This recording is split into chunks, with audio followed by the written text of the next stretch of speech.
ಮೇಲೆ ಕ್ರಿಸ್ಪಿಯಾಗಿರ್ತವು, ಒಳಗೆ ಸ್ಮೂತಾಗಿರ್ತವು, ತುಂಬ ಟೇಸ್ಟಿಯಾಗಿರ್ತವು.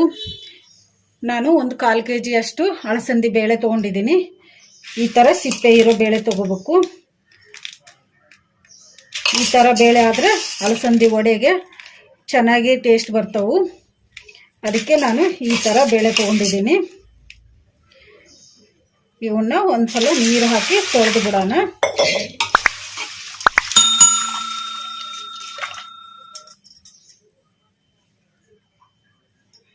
ಬೇಳೆಯನ್ನು ಕ್ಲೀನಾಗಿ ತೊಳೆದು ನೀರೆಲ್ಲ ಬಸ್ತಿ ಇಟ್ಕೊಂಡಿದ್ದೀನಿ. ಈಗ ಇದಕ್ಕೆ ನೀರು ಹಾಕ್ಕೊಂಬಿಡೋಣ.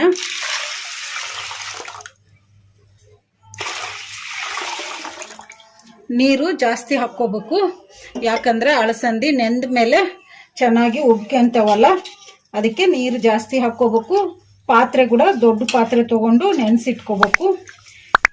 ನೀವು ಬೆಳಗ್ಗೆನೆ ಟಿಫಿನಿಗೆಲ್ಲ ಅಲಸಂದಿ ವಡೆ ಮಾಡ್ಕೋಬೇಕಂದ್ರೆ ನೀವು ಅಲಸಂದಿ ಬೇಳೆಯನ್ನು ರಾತ್ರಿನೇ ನೆನೆಸಿಟ್ಕೋಬೇಕು. ಸಾಯಂಕಾಲ ಮಾಡೋದಾದರೆ ಬೆಳಗ್ಗೆನೆ ನೆನೆಸಿಟ್ಕೋಬೇಕು. ನಾನು 4 ತಾಸು ನೆನೆಸಿಟ್ಕೊತಿದ್ದೀನಿ. ತಟ್ಟೆ ಮುಚ್ಚಿ ಒಂದು 4 ತಾಸು ನೆನೆಸಿಟ್ಕೊಂಬಿಡೋಣ. ಅಲಸಂದಿ ಬೇಳೆ ನೆನೆಸಿಟ್ಟು 4 ತಾಸು ಆಯ್ತಲ್ಲ. ಈಗ ತಟ್ಟೆ ತೆಗೆದು ನೋಡೋಣ.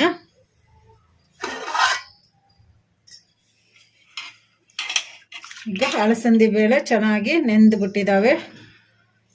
ಇವನ್ನ ಚೆನ್ನಾಗಿ ಈ ಥರ ಕಿವುಚ್ಕೋಬೇಕು. ಕಿವುಚ್ಕೊಂಡು ಸಿಪ್ಪೆನೆಲ್ಲ ಹೊರಗೆ ತಕ್ಕೋಬೇಕು. ನೀರೆಲ್ಲ ಬಸ್ತು ಈ ಥರ ಮಾಡಿದರೆ ಸಿಪ್ಪೆ ಎಲ್ಲ ಹೊರಗೆ ಬರ್ತೈತಿ.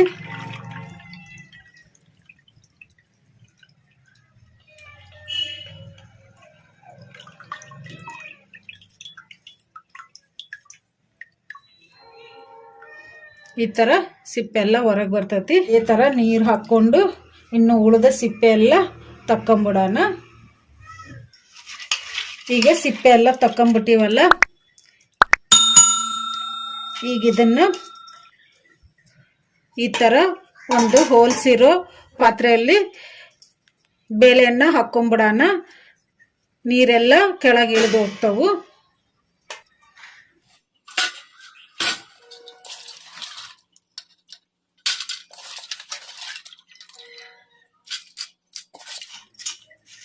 ಬೇಳೆ ಎಲ್ಲ ಹೋಲ್ಸಿರೋ ಪಾತ್ರೆಗೆ ಹಾಕ್ಕೊಂಬಿಟ್ಟಿವಲ್ಲ, ಈಗ ಇದನ್ನ ಒಂದು ಸೈಡಿಗೆ ಇಟ್ಕೊಂಬಿಡೋಣ. ಅಲಸಂದಿ ಬೇಳೆಯನ್ನು ಹೋಲ್ಸಿರೋ ಪಾತ್ರೆಯಲ್ಲಿ ಹಾಕ್ಕೊಂಡಿವಲ್ಲ ನೀರು ಇಳಿಯೋದಕ್ಕೆ. ಈಗ ನೀರು ಇಳ್ಕೊಂಡಿದ್ದಾವೆ. ಇದನ್ನ ಒಂದು ಕಾಟನ್ ಕ್ಲಾತಲ್ಲಿ ಹಾಕಿ ಒಂದು 10 ನಿಮಿಷ ಫ್ಯಾನ್ ಗಾಳಿಗೆ ಹಾಕ್ಕೊಂಬಿಡೋಣ. ಅಲಸಂದಿ ಬೇಳೆಯನ್ನು ಬೇಳೆಯಲ್ಲಿರೋ ನೀರಿನ ಅಂಶ ಎಲ್ಲ ಹೋಗೋವರೆಗೂ ಒಂದು 10 ನಿಮಿಷ ಈ ಥರ ಕಾಟನ್ ಕ್ಲಾತಲ್ಲಿ ಹಾಕ್ಕೊಂಡು ಗಾಳಿಗೆ ಇಟ್ಕೊಂಡು ಆಮೇಲೆ ರುಬ್ಕೊಂಡ್ರೆ ವಡೆ ಚೆನ್ನಾಗಿ ಬರ್ತವು, ರುಚಿಯಾಗಿ ಇರ್ತವು.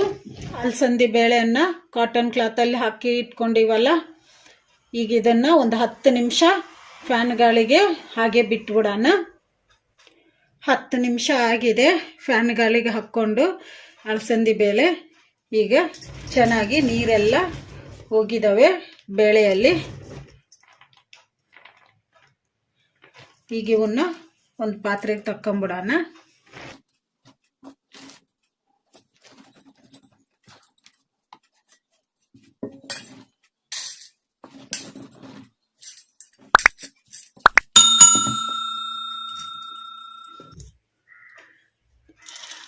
ಈಗ ಅಲಸಂದಿ ಬೇಳೆ ಎಲ್ಲ ಒಂದು ಪಾತ್ರೆಗೆ ಹಾಕ್ಕೊಂಡಿವಲ್ಲ, ಇವನ್ನ ಒರಳಲ್ಲಿ ಹಾಕಿ ರುಬ್ಕೊಂಬಿಡೋಣ. ಒರಳನ್ನ ಕ್ಲೀನಾಗಿ ತೊಳೆದು ಇಟ್ಕೊಂಡಿದ್ದೀನಿ. ಈಗ ಇದಕ್ಕೆ ಒಂದು ಅರ್ಧ ಇಂಚು ಅಲ್ಲ ಹಾಕ್ಕೊಂಬಿಡೋಣ. ಒಣಕೆಯಿಂದ ಕುಟ್ಕೊಂಬಿಡೋಣ.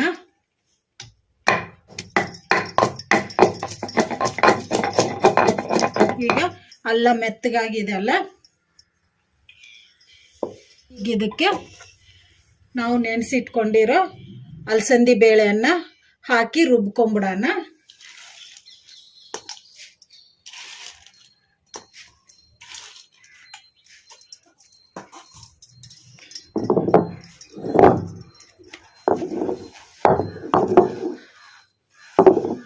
ಈ ತರ ರುಬ್ಕೋಬೇಕು.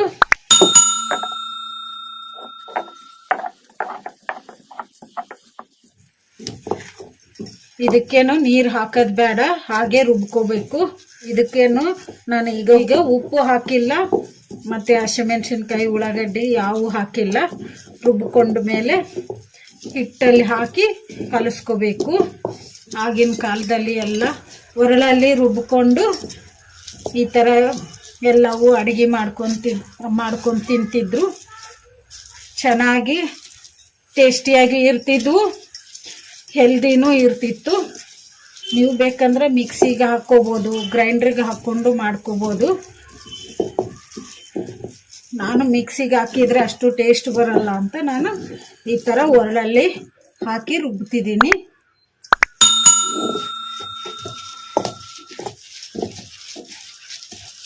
ಈ ಥರ ರುಬ್ಬಿ ಮಾಡಿಕೊಂಡ್ರೆ ಟೇಸ್ಟು ಇರ್ತವು, ನಮಗೂ ಎಕ್ಸಸೈಸ್ ಆಗ್ತತಿ.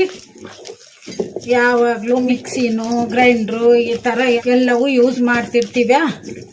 ಅದಕ್ಕೆ ಈ ಥರ ಒರಳಲ್ಲಿ ರುಬ್ಕೊಂಡು ಅಡುಗೆ ಮಾಡಿಕೊಂಡ್ರೆ ತುಂಬ ಟೇಸ್ಟಿಯಾಗಿ ಇರುತ್ತೆ, ಮತ್ತು ಹೆಲ್ದಿನೂ ಇರ್ತೀವಿ. ನಾವು ಅಲಸಂದಿ ಬೇಳೆ ಎಲ್ಲ ಚೆನ್ನಾಗಿ ಮೆತ್ತಗೆ ರುಬ್ಕೊಂಡಿವಲ್ಲ, ಈ ಥರ ಮೆತ್ತಗಿರ್ಬೇಕು, ನುಣ್ಣಗೆ. ಈಗ ಇದನ್ನು ಒಂದು ಪಾತ್ರೆಗೆ ತಕ್ಕೊಂಬಿಡೋಣ.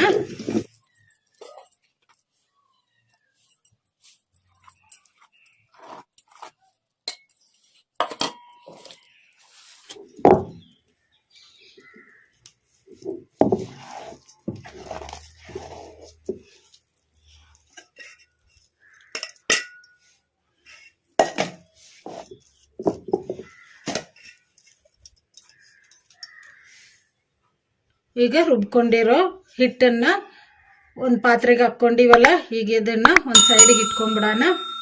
ಇನ್ನೂ ಸ್ವಲ್ಪ ಬೇಳೆ ಇದಾವಲ್ಲ, ಇವನ್ನು ಕೂಡ ಹಾಗೇನೆ ರುಬ್ಕೊಂಡ್ಬಿಡೋಣ.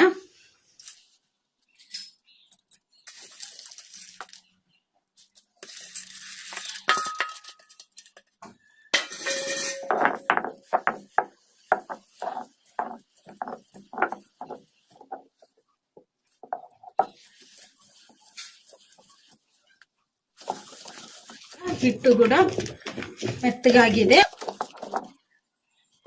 ಪಾತ್ರೆಗೆ ತಕ್ಕೊಂಬಿಡೋಣ.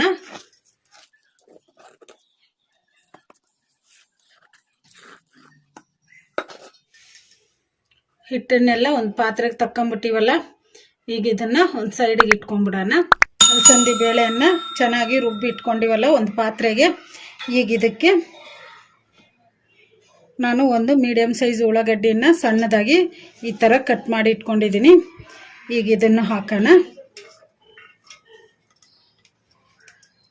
ಹಾಗೇನೆ ನಾನು ಒಂದು 3 ಹಸಿಮೆಣಸಿನ್ಕಾಯಿ ತೊಗೊಂಡು ಕ್ಲೀನಾಗಿ ತೊಳೆದು ಈ ಥರ ಸಣ್ಣದಾಗಿ ಕಟ್ ಮಾಡಿ ಇಟ್ಕೊಂಡಿದ್ದೆ. ಈಗ ಇವನ್ನು ಹಾಕೋಣ. ನಾನು ಒಂದು ಸ್ವಲ್ಪ ಕೊತ್ತಂಬರಿ ತೊಗೊಂಡು ಕ್ಲೀನಾಗಿ ತೊಳೆದು ಈ ಥರ ಸಣ್ಣದಾಗಿ ಕಟ್ ಮಾಡಿ ಇಟ್ಕೊಂಡಿದ್ದೀನಿ. ಈಗ ಇದನ್ನು ಹಾಕೋಣ. ರುಚಿಗೆ ಎಷ್ಟು ಬೇಕಷ್ಟು ಉಪ್ಪು ಹಾಕೋಣ.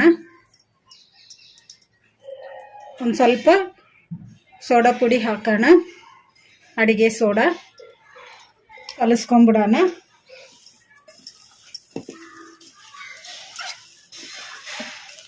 ನೀವು ಉಪ್ಪು ರುಚಿ ನೋಡಿಕೊಂಡು ಆಮೇಲೆ ಹಾಕ್ಕೋಬೋದು.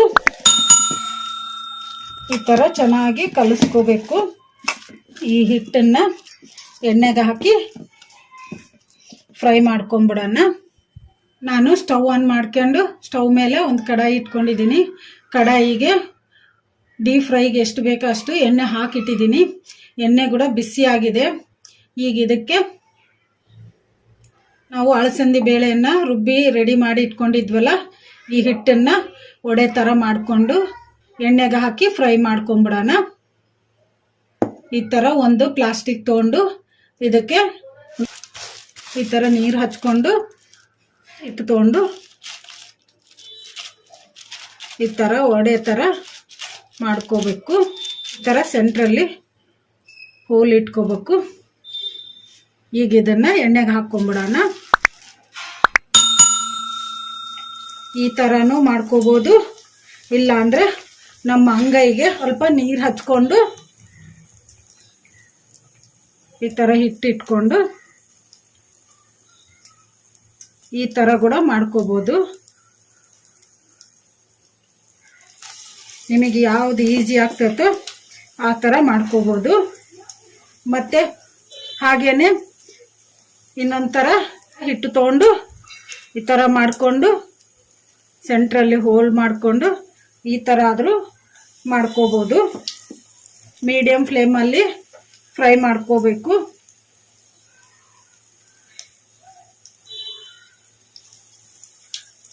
ಕಡಾಯಿಯಲ್ಲಿ ಎಷ್ಟು ಹಿಡಿಸ್ತಾವೋ ಅಷ್ಟು ವಡೆಯನ್ನು ಹಾಕ್ಕೋಬೇಕು, ಜಾಸ್ತಿ ಹಾಕ್ಕೋಬಾರ್ದು.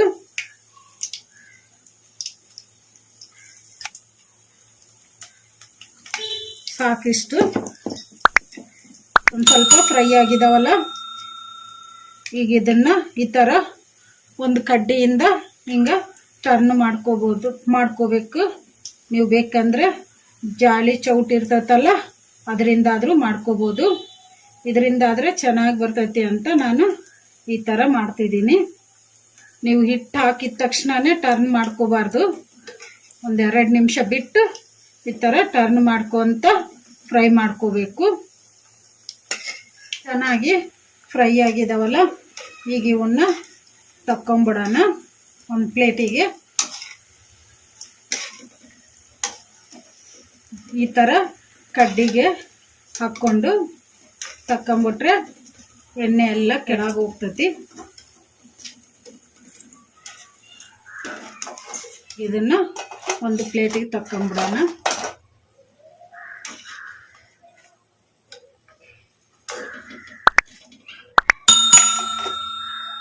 ಇದೇ ಥರ ಇನ್ನು ಉಳಿದಿರೋ ಹಿಟ್ಟನ್ನು ವಡೆ ಮಾಡ್ಕೊಂಬಿಡೋಣ. ಇದನ್ನು ಒಂದು ಸೈಡಿಗೆ ಇಟ್ಕೊಂಬಿಡೋಣ.